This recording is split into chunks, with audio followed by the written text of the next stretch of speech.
Brock Nelson has been red hot since the beginning of March. We are going to break down what's behind the success of Brock Nelson and what it means for the New York Islanders, plus a listener email question about the Islanders' team speed or lack thereof. We've got all that, plus our Islanders' birthday of the day, and a lot more coming up on this episode of the Locked On Islanders podcast. Your Locked On Islanders, your daily podcast on the New York Islanders. Part of the Locked On Podcast Network, your team every day.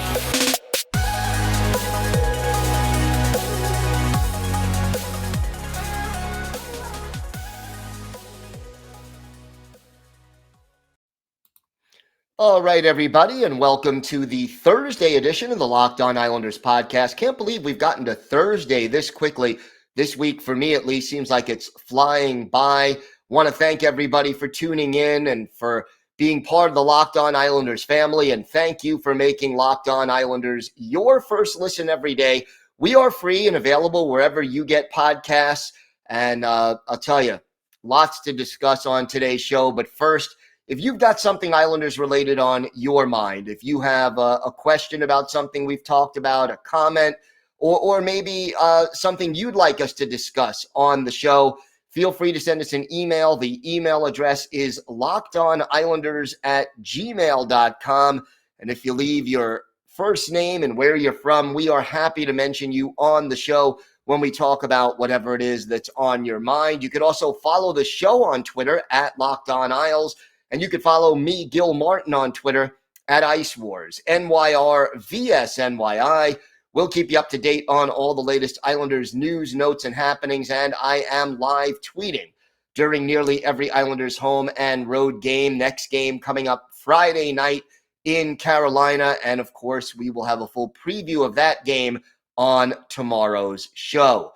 But today, we want to start with some good news, and that is concerning Brock Nelson. And look, Nelson, as of right now, making a shot for 40 goals for the first time in his NHL career. He's played 60 games so far this season, and Nelson has 33 goals in 60 games. Now, the Islanders have 13 games left. So he's on pace right now. If he keeps scoring at the rate that he scored at all season, Brock Nelson should reach 40 goals before the end of the year. That would be obviously the first time he has reached that milestone. Only 17 assists. So Brock Nelson, sort of a Cy Young Award winner. Any hockey player, for those of you not familiar with the term, you have a lot more goals than assists. That's sort of like a one-loss record in baseball. So some people refer to that as being a Cy Young Award-winning player. Brock Nelson, almost twice as many goals as assists right now, 33 goals, 17 assists. His 50 points lead the Islanders. So, all the good. But how good has Brock Nelson been? Traditionally, Nelson gets off to that hot start, and they call October Brocktober because he plays so well in October. But now, look, since March 3rd, Brock Nelson has played in 19 games. He has 14 goals, 8 assists. That's 22 points in 19 games, and he is a +6 over that time period. He has a hat trick, a 3-assist game, a 2-goal game, and he had a 5-game point scoring streak at one point, and then another 6-game point scoring streak. Brock Nelson really playing very, very well. And, part of it for Nelson is that he has not been afraid to shoot the puck. You look down the sheet at those games, 3 shots, 4, 3, 2, 4, 3, 3. Not that these are off the charts, really, really high numbers of shots, but consistently, Brock Nelson is getting 3 or 4 shots a game, and that makes a big difference. We have discussed on this show so often that too many players on this roster are reluctant to shoot the puck. that they just, players who are considered top 6 forwards on the Islanders, or even, players who are on the third line who the Islanders are hoping to get consistent scoring from, like a Zach Parise or a JG Pajot. Those guys, overall are not shooting enough. Barzal doesn't shoot enough. Bailey doesn't shoot enough. You can't say that about Brock Nelson, and that is a big deal for a team like the Islanders who don't shoot enough. And right now, Brock Nelson, 60 games played. He is third on the team in shots on goal with 143. Now, the only 2 players ahead of him, Oliver Wahlstrom with 147 shots. He's played 3 more games than Nelson. And then Noah Dobson, who's played 7 games more than Nelson, but obviously he has 23 more shots. But again, Brock Nelson, out of the Islanders, top 6 forwards, Nelson leading the way with 143 shots in 60 games played so far.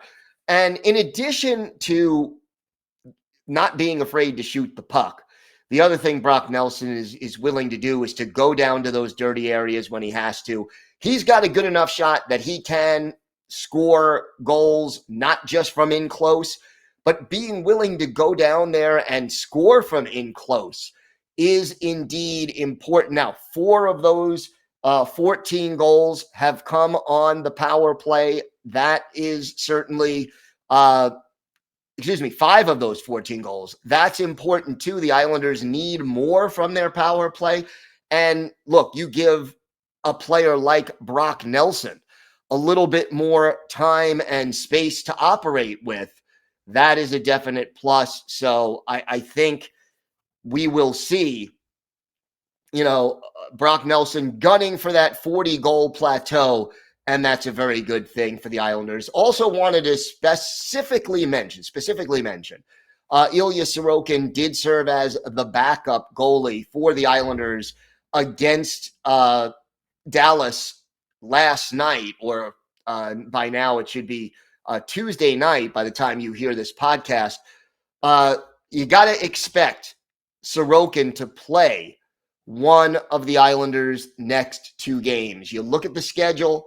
You got game Friday in Carolina, Saturday in St. Louis, back-to-back games with both goalies being healthy. Varley's going to probably play one, and Sorokin is going to play the other, and I would expect more of a goalie rotation coming up down the stretch. Again, it will partially depend on where the Islanders are in the standings. 1 or 2 more losses like the one they had last night or Tuesday night where they didn't get any points will probably result in more of a alternating the goalies kind of a situation. But Sorokin back, Corey Schneider option back down to Bridgeport. And, that certainly is something that, we expected. And hopefully we'll see Sorokin start very soon. We've got more to discuss. A listener email about some reasons for the team's struggles this season, and it does coincide with something we've talked about on the show. We've also got our Islanders' birthday of the day, a steady defenseman from the 80s who contributed to the Islanders for, I'd say about 6 seasons probably. So let's see if you can guess who that is. All that and more still to come on the Locked On Islanders podcast. Today's episode is brought to you by your friends at BetOnline. BetOnline.net is your number one source for all your betting needs and sports info. Find all the latest sports developments, including this week's Masters Championships odds, podcasts, and reviews for all the different leagues this season. BetOnline is your continued source for all your sports wagering information, including live betting, esports, and scores. Head to the website today or use your mobile device to learn more about the trends and action. And look, NHL playoffs coming up. You want to bet on who's going to win the Stanley Cup, who's going to lead the league in goals scored, who's going to be the Conn Smythe winner as the playoff MVP, who's going to win the Vezina Trophy, the Hart Trophy, all of these things available at BetOnline. So check out BetOnline, where the game starts. All right, so we have an email, and this one is from Don, who has emailed us before. And Don writes, hey, Gil, haven't sent you anything in a while. Just a couple of quick points and an email rant. Even though the Islanders were outplayed, the Stars had 3 garbage goals, not one real goal. 2 off bodies and one where Varley's leg was swept. Sadly, the Islanders put themselves in a position where this couldn't happen. The Isles certainly didn't play like a team with an outside shot at the playoffs. Stats say 28 hits. I didn't see it. I saw very little intensity and the continuation of dump to get pressure relief. I truly believe that part of this team's lack of offense is related to the fact that we have defensemen that cannot skate and move the puck.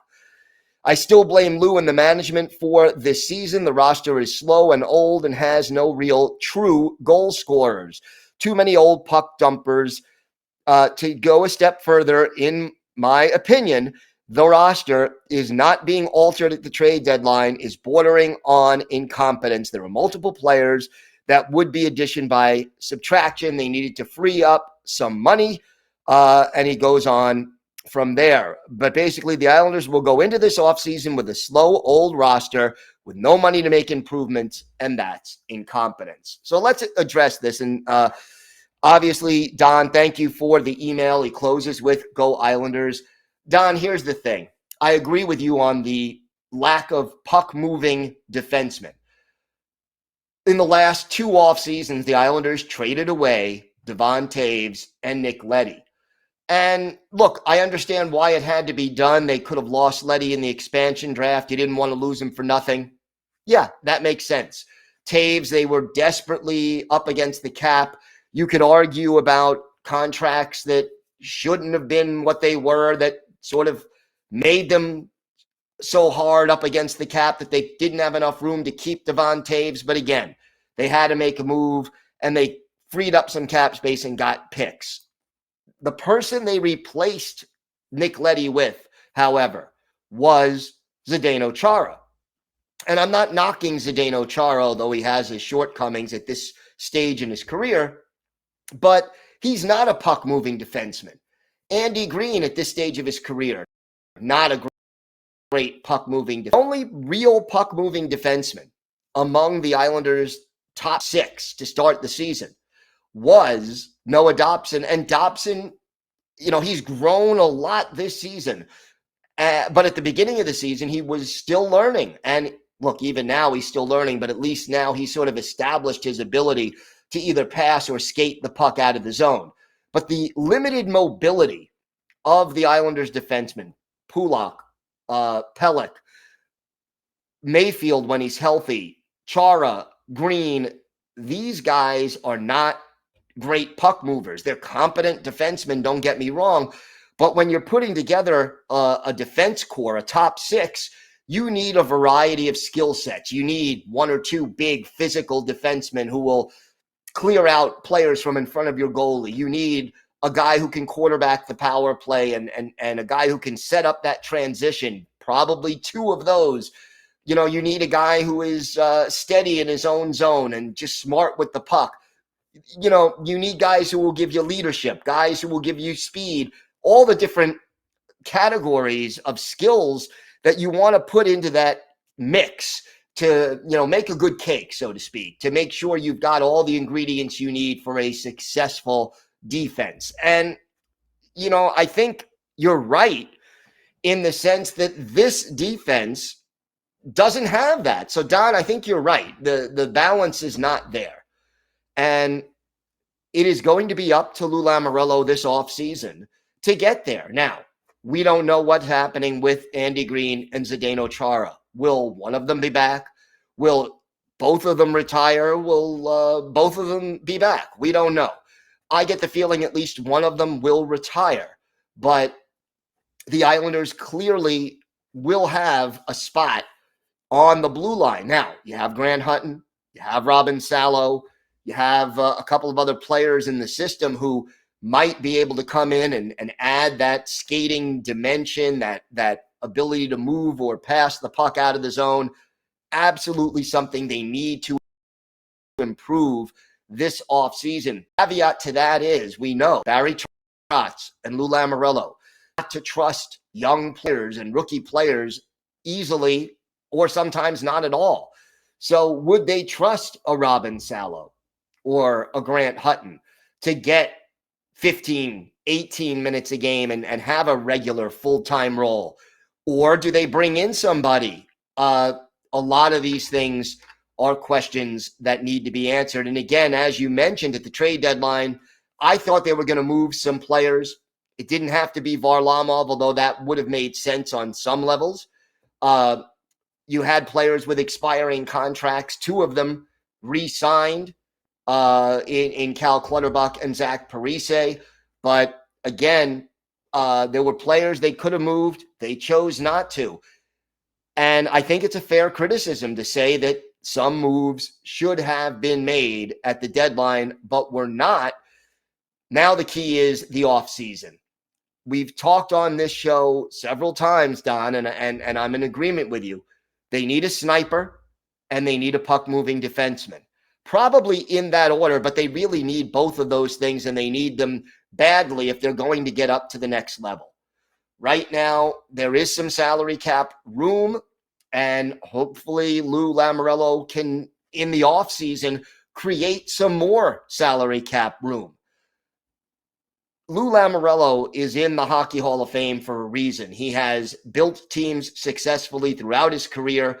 The Islanders, the Lou Lamoriello, Barry Trotz combination got them to the conference final in back-to-back years. And they've won a playoff series for 3 consecutive years. Now, most likely that streak is coming to an end this year. But my point is that while I am also disappointed with the way this team was built for this particular season and the non-movement at the trade deadline, I'm willing to give Lamoriello and Trotz the benefit of the doubt based on their track records that this team will have a different look going into next season, that those 2 major missing ingredients will be taken care of. If they aren't, if 1 year from now we're having this same conversation, then yeah, I think you're talking about some serious issues with the way the team is being run. But let's see what free agency, the draft, trades all bring between now and the opening of training camp in September. I think it'll be an interesting offseason for the New York Islanders, and hopefully we see moves in that direction. We've got more to get to on this episode of the Locked On Islanders podcast when we come back. A steady Islanders defense from the 80s is our Islanders birthday of the day. That and more still to come on the Locked On Islanders podcast. Time now for our Islanders birthday of the day, and Wednesday was the 57th birthday for former Islanders defenseman Gerald Diduck. Diduck, a native of Sherwood Park, Alberta, drafted by the Islanders in 1983 in the first round, 16th overall. Pretty big defenseman for the 80s at 6'2", 200 pounds. Played his junior hockey in the Western League with the Lethbridge Broncos and made his Islanders debut in 1984-85, playing 65 games. One season with the Islanders, he had more than 10 goals in a season. That was 1988-89 when he had 11 goals and 32 points. Went over 100 penalty minutes a number of times in his NHL career. Diduck, steady in his own zone, generally, smart with the puck, and went on to a successful career. He was with the Islanders through the 89-90 season, played part of 1 year in Montreal, then traded to the Vancouver Canucks, where he was with the team when they made their run to the Stanley Cup final in 1993-94. Played for the Blackhawks, the Whalers, the Coyotes, the Maple Leafs, and closed out his career with the Dallas Stars in 2000-2001. Gerald Diduck actually played in 932 regular season NHL games, 56 goals, 212 points, 1,612 penalty minutes, at 114 playoff games, 8 goals, 24 points. and 212 penalty minutes. We're going to go back and look at one of Gerald Diddick's better games with the Islanders. November 16th, 1989, home game at the Nassau Coliseum, the old barn, going up against the Toronto Maple Leafs. And for the Maple Leafs, Peter Eng in goal, getting the start, while Glenn Healy guards the net for the New York Islanders. And it would be the Islanders getting on the board first. Mick Vukota, his fourth from Randy Wood, just 2:24 into the game, Isles up 1-0. Then, with Brian Curran of Toronto in the penalty box, our Islanders' birthday of the day, Gerald Diddick scores his second of the year. Brad Lauer and Pat LaFontaine on the assist on the power play at 6:11.